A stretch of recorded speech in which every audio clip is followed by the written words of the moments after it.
This traffic stop starts like any other, but within seconds, it turns into a jaw-dropping confrontation you won't believe. A man pulled over by a state trooper confidently claims he isn't driving, he's traveling. And according to him, that one word changes everything. He argues that driving is a commercial term, that traffic laws don't apply to him, and that he's not legally required to wear a seatbelt or even show identification. The trooper, calm and professional, repeatedly explains the law and makes it clear, if you're operating a vehicle on public roads, you must follow state traffic laws. But the man refuses to back down. He insists it's not a crime to withhold his ID. He questions the officer's authority. He challenges the meaning of basic legal terms. For several tense minutes, the conversation goes in circles, belief versus law, theory versus reality. You can feel the frustration building as the officer warns him that refusing to comply could lead to arrest. Eventually, faced with real consequences, the man reluctantly hands over his identification to avoid being taken into custody. But the confrontation doesn't end there. When the trooper issues a $180 seatbelt ticket, the man tries to negotiate it away. He even refuses to accept the citation, claiming it's some kind of contract he doesn't agree to sign. What follows is a powerful example of how misinformation and internet legal myths can collide with the real world.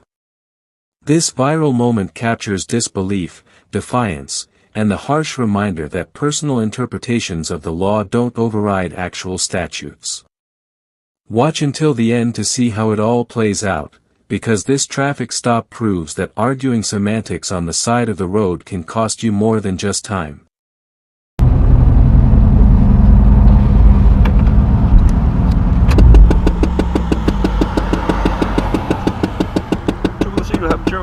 Why'd you have a seatbelt on back there? You just forget to put it on?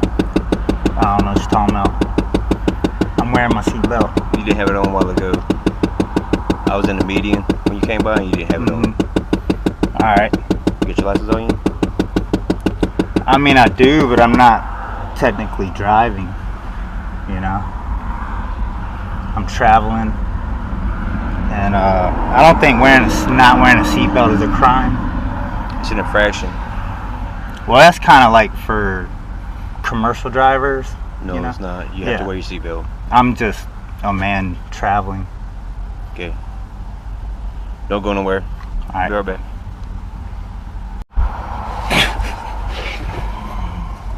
I wonder what he's gonna say. He's probably bringing me a ticket. Fucking stupid printout fucking tickets. Oh, yeah. Because he knows my name through the plates. So.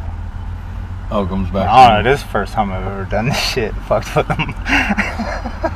So if he asks you to sign it, you're going to sign it with? Yeah, I'll reserve my rights. But that's the thing about North Carolina, they give you those printouts where you don't sign it. They're just like, here. And it's not even a contract. Stupid ass seatbelt bullshit. How much was that shit? Like 150 fucking dollars? 180 fucking dollars. Fuck that shit. Sir? Yes, sir. You can be placed on arrest for failing to produce your ID. Alright? That's not a law either. It is. No, that's not a law. If I only have to produce ID if I'm committing a crime. I haven't committed a crime. I'm not harming it. I'm not harming anyone. I'm just traveling. I'm not harming anyone, and you're trying to charge me $180. Alright. Well, I'm gonna go back to my car. I mean, I'll take the ticket if you want to give me the ticket. Produce your ID. Okay. I mean, I'm not consenting to driving, I'm just saying. But I'll give you my ID just so I ain't trying to be threatened with arrest when I've committed no crime. I've done nothing wrong. I don't know if you've ever heard the United States Constitution, but that's there to stop people from being harassed, you know? I appreciate your cooperation. I'll be right back. Okay. And excuse me, sir, if you give me a ticket, I would like to be able to have 2 copies. I would like to sign it. Sign it? Yeah, if I'm going to contract with you, then... We don't sign copies. Well, then I don't want to contract with you then. I'll be right back. Good grief. It's because he has no proof that I wasn't wearing a seatbelt. I had a seatbelt on when he walked up. Good grief. All this wasted time and money over a seatbelt. This is ridiculous, man. 3 cop cars now. I think. Yeah, 3 over just me because I'm like, dude, I'm not driving. I mean, who cares about my... Dude, you're gonna charge me because I'm not protecting myself? Please. This is ridiculous. There's a citation for the seatbelt. There's a court date up there. It's not mandatory. So why can't I sign? Why do you just hand someone a contract that they don't sign? It's not a contract. Yeah, well, yeah, it's a contract. If I take that from you, I'm contracting So with you have to take the citation. I would rather not contract with you. You have to take the citation. You know, it would save us a lot of time. What you want to do with it after when you get finished with this stop, it's up to you, but you have to take the citation in your possession. It assures me that you know your court date up here. What's the law that says I have to take that? You have to take the citation. Why do I have to? I haven't committed any crimes. You do understand that driving is a commercial term, right? You know, driving is a commercial term. So, you know? If you take your citation and your license, you can go on your way. Alright. You have a safe day. Oh, hey, what's your badge number and... You sure? $180. $180. What's the court date? Probably fucking 2 months from now. Trooper D. Lucy. What you are about to watch starts as one of the most ordinary moments in everyday life, a routine traffic stop on a public road. There are no flashing headlines, no high-speed chase, no dramatic build-up. Just a patrol vehicle, a car pulled over, and a simple seatbelt issue. But within seconds, this ordinary stop turns into a tense and surprisingly philosophical showdown that stretches far beyond a simple traffic citation. The state trooper approaches the driver's side window calmly and professionally. His tone is neutral. His body language is relaxed. He explains the reason for the stop, a seatbelt violation. Straightforward, clear. Something handled thousands of times every day across the country. Normally, this would be a quick exchange, license, registration, maybe a warning or a ticket, and everyone moves on. But not this time. The driver responds with confidence, not confusion. He doesn't deny that he wasn't wearing a seatbelt. Instead, he challenges the foundation of the stop itself. He calmly explains that he is not driving. According to him, he is traveling. And in his view, that distinction changes everything. He begins explaining that driving is a commercial term. He suggests that it applies only to individuals engaged in commerce, truck drivers, delivery drivers, taxi operators, people conducting business on public roads. He insists that he, as a private citizen, has a constitutional right to travel freely and that this right places him outside the scope of standard traffic regulations. The trooper listens carefully. He doesn't interrupt. He allows the driver to finish his explanation. Then, in a measured tone, he clarifies that under state law, operating a motor vehicle on public roadways requires compliance with traffic statutes. That includes wearing a seatbelt. That includes providing identification during a lawful stop. But the driver remains firm. He repeats that traveling and driving are not the same thing. He questions the legal definitions. He implies that the officer is misapplying the law. He says he is not engaged in commerce and therefore not subject to commercial regulations. The conversation begins to loop. The trooper explains again that the law applies to anyone operating a motor vehicle on public roads. The driver counters that he is exercising a constitutional right.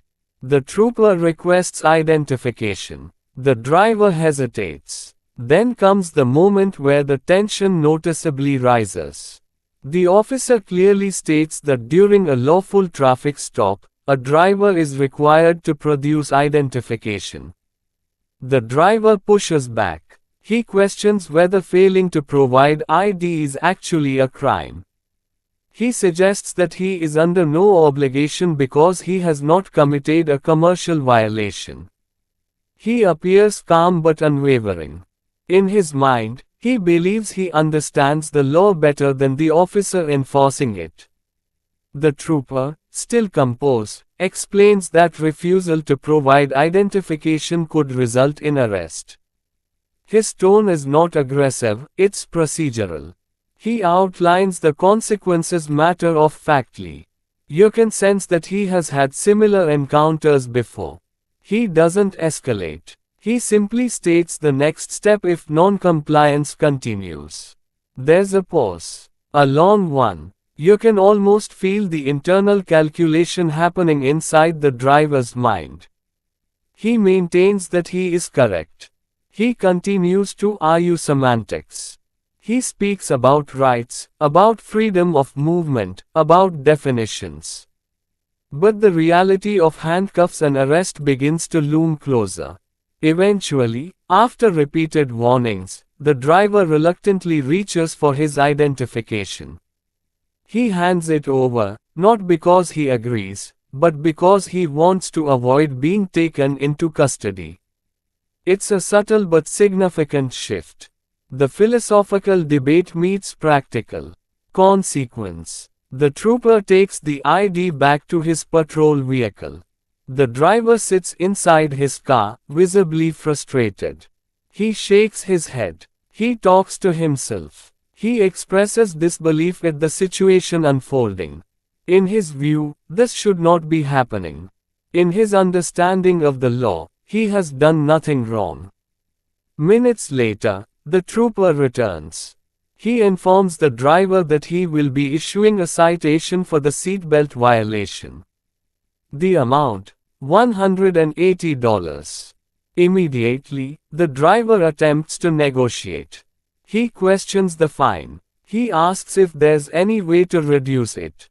He suggests that since he was simply traveling, the citation should not apply. His frustration becomes more visible now. The calm confidence from earlier shifts toward irritation. The trooper explains that the citation is mandatory under the circumstances.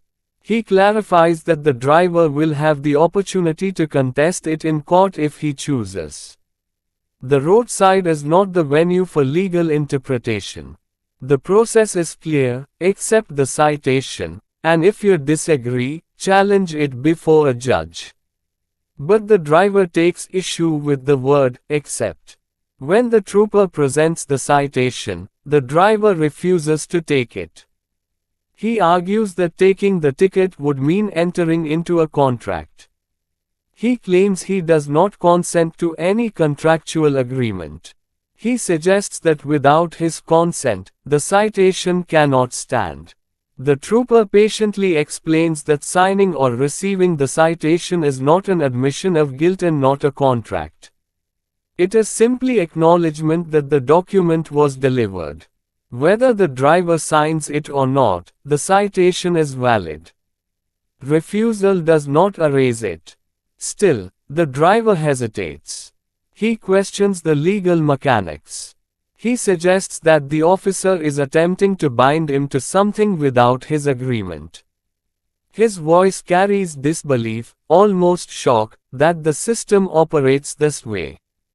The trooper remains steady. No raised voice. No sarcasm. Just repetition of procedure. Finally, the citation is issued. The $180 seatbelt violation stands. The driver's refusal to consent does not prevent it. The interaction concludes without physical escalation, but the emotional tension lingers in the air. What makes this encounter so compelling isn't aggression. It isn't chaos. It's the collision between personal legal interpretation and established law enforcement authority. It's a conversation where both parties believe they understand the rules, but only one is operating within the enforceable framework of state law. Throughout the exchange, the driver genuinely appears convinced. He isn't acting reckless. He isn't shouting. He's articulate. He references rights. He references definitions. He relies heavily on the distinction between traveling and driving. To him, words carry transformative power. But on the side of the road, definitions are guided by statute, not personal interpretation. The trooper represents the enforcement arm of those statutes. He doesn't debate constitutional philosophy. He doesn't argue about abstract rights. He enforces what is written in the traffic code. And in that moment, that written code outweighs individual theory. As the driver finally prepares to leave, you can sense lingering frustration. He cannot reconcile his belief system with the outcome. In his mind, he stood on principle. In practical terms, he left with a fine. This traffic stop becomes more than a citation. It becomes a real-time example of how misinformation or alternative legal theories can collide with reality. It shows how quickly a routine situation can stretch into a prolonged standoff when one party refuses to accept the legitimacy of the system in front of them. There are no dramatic arrests. No shouting matches. No viral meltdown. Just a steady, uncomfortable clash of perspectives. And that's what makes it powerful. Because it forces viewer to ask questions. Where do rights begin and end? How much of the law is open to interpretation? What happens when personal conviction runs headfirst into established statute?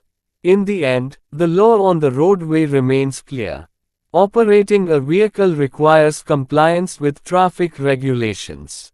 Wearing a seatbelt is mandatory. Providing identification during a lawful stop is required. Refusing to accept a citation does not invalidate it. The driver leaves with his beliefs intact, but also with a $180 reminder that the system does not bend to individual reinterpretation in the moment. And that's the tension that carries through the entire encounter. Belief versus enforcement, theory versus statute, conviction versus consequence. What started as a simple seatbelt stop became a lesson in how reality responds when challenged by ideology, calm, procedural, and unwavering.